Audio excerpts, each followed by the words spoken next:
Life and Teaching of the Masters of the Far East. Volume 1, Chapter 3. Emil sent us away with a few remarks, in which he said, "You are about to start on your expedition with these two men, Jast and Niprau, to accompany you. As you travel, it will take about 5 days to journey to your next important stopping place, about 90 miles distant. I will tarry here for a time because it will not be necessary for me to consume that time to cover the distance, but I will be there to greet you. I wish to ask that you leave one of your party here, in order to make observations and corroborate what may happen. In this way, time will be saved, and he will be able to join the expedition not later than 10 days hence. We simply ask him to watch and report what he sees." We started with Jast and Niprau in charge of the expedition, and I wish to say that more businesslike arrangements could not well be imagined. Every detail was complete and swung into line with the rhythm and precision of music. This harmony was maintained throughout the entire expedition, which lasted 3.5 years. We arrived at the appointed village about 4 o'clock of the 5th day, and there was Emil to greet us, as he had agreed. Can you imagine our amazement? We were quite certain we had come by the only traveled route, and by the swiftest mode of locomotion in that country, except as the couriers go. They travel in relays and go night and day. Here was a man well advanced in years, as we thought, and one we felt would in no wise be able to negotiate a journey of 90 miles in less time than it required us to do the same. Yet here he was. Of course, we all tried to ask questions at once and were eager to hear. These were his words. "I said when you departed that I would be here to greet you. I am here. I wish to call your attention more fully to the fact that man in his right domain is limitless, knows no limit of time or space. Man, when he knows himself, is not obliged to toil wearily along for 5 days to accomplish 90 miles. Man in his right estate can accomplish any distance, it matters not the magnitude, instantly. A moment ago I was in the village from which you departed 5 days ago. What you saw as my body still reposes there. Your associate, whom you left in that village, will tell you that, until a few moments before 4 o'clock, I conversed with him, stating that I would go to greet you, as you would arrive here about this hour.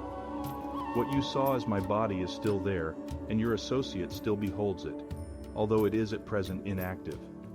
This was done simply to show you that we are able to leave our bodies and greet you at any appointed place, at any specified time. The two who accompanied you could have accomplished the journey as I have. In this way you will more readily realize that we are only ordinary humans of the same source as you, that there is no mystery, but that we have developed the powers given all by the Father, the great omnipotent one, more fully than you have. My body will remain where it is until night. Then I will bring it here, and your associate will proceed on his way here as you did, arriving in due time. After a day's rest we will journey to a small village, 1 day off, where we will tarry 1 night, then return here and meet your associate to see what his report will be. We will assemble this evening in the lodge. In the meantime, farewell." In the evening, after we had assembled, Emil, without opening the door, suddenly appeared in our midst and said, "You have seen me appear in this room, as you would say, by magic. Let me say there is no magic about it. Here is a simple experiment which you can behold. You can see this, consequently you will believe. Kindly gather around so that you can see. We have a small glass of water which one of your number has just brought from the spring. You see that a minute particle of ice is forming in the very center of the water. You see it gather to itself, particle by particle, more ice, until now the whole of the water in the glass is frozen. What has happened? I held the central atoms of the water in the universal until they became formed, or in other words, I lowered their vibrations until they became ice, and all the other particles formed around them until the whole has become ice. You can apply this to the little glass, the tub, the pond, the lake, the sea, the whole mass of the water of the earth. What would happen? All would be frozen, would it not? To what purpose? None. You ask by what authority? I say by using a perfect law, but in this case to what end? Nothing, as no good has been accomplished or could be accomplished. Had I gone on determined to carry this out fully, what would have happened? The reaction. To whom? To me. I know the law, and what I express returns to me as truly as I express it. Therefore I express only the good, and the good returns to me only as good. You can readily see that, had I persisted in the freezing, the cold would have reacted upon me long before I had accomplished the end, and I would, in reaping the harvest of my desire, have been frozen, whereas if I express the good, I reap the harvest of my good eternally. My appearance in this room tonight may be explained in this way. In the little room where you left me, I held my body in the universal, by raising its vibrations, and it returned to the universal, or as we say, returning it to the universal, where all substance exists. Then, through my I am, my Christ consciousness, I held my body in my mind until its vibrations were lowered, and it took form right here in this room and you could see it. Wherein is there any mystery? Am I not using the power or the law given me by the Father through the beloved Son? Is not this Son you and I and all mankind? Wherein lies the mystery? There is none. Consider the faith represented by the mustard seed. It comes to us from the universal through the Christ within, which has already been born within us all. As a minute speck it enters through the Christ, or superconscious mind, the place of receptivity within ourselves.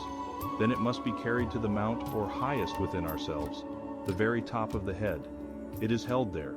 We must then allow the Holy Spirit to descend. Now comes the admonition, thou shalt love the Lord, thy God, with all thy heart, with all thy soul, with all thy strength, and with all thy mind. Think, does the meaning come? Heart, soul, strength, mind? Is there anything to do at this point but to turn it all over to God, the Holy Spirit, the Holy Spirit in action? This Holy Spirit comes in many ways, perhaps as tiny entities tapping and seeking admittance. We must accept and allow this Holy Spirit to come in and unite with the minute point of light or seed of knowing and revolve around it, and adhere to it just as you saw the particles of ice adhere to the central particle, and it will grow in form particle by particle, circle by circle, just as the ice multiply and express that seed of knowing until you are able to say to the mountain of difficulties, be thou removed and cast into the sea, and it will be done. Call this fourth dimension or what you wish, we call it God in expression through the Christ in us. It is in this way the Christ was born. Mary, the great mother, perceived the ideal. The ideal was held in mind, then conceived in the soil of her soul, held for a time there, then brought forth or born as the perfect Christ child, the firstborn, the only begotten, the Son of God. He was nourished and protected, given the very best of the mother, watched over and cherished until he grew from childhood into manhood. It is thus the Christ comes to all of us, first as an ideal planted in the soil of our soul, the central part where God is, held in mind as the perfect ideal, then brought forth or born as the perfect child, the Christ consciousness. You who have seen what has been accomplished here doubt your own eyes. I do not blame you. I get the thought of hypnotism from the minds of some. My brothers, is there one here who feels that he does not have the power to exercise every God-given faculty that he has seen brought forth tonight? Do you think for a moment that I am in any way controlling your thought or vision? Do you think that I could, if I would, cast a hypnotic spell over any or all of you? For did you not all see? Is it not recorded in your own great book that Jesus entered a room with the doors closed? He just came in as I have done. Do you think for a moment that Jesus, the great master and teacher, needed in any way to hypnotize? He used his own God-given power as I have done tonight. Let me say that I have done nothing but what each one of you can do. Not only you, but every child that is or has been born into this world or universe has the same power to do just what you have seen accomplished this night. I wish to get this clearly before your minds. Let me also say that you are individuals, that you are not personalities, that you are free wills, not automatons. Jesus did not need to hypnotize, and we do not need to hypnotize. Doubt us all you wish, until you are fully satisfied as to our honesty. Put the idea of hypnotism away for the time, or at least let it lie passive until you have gone deeper into the work. All we ask is that you keep an open mind,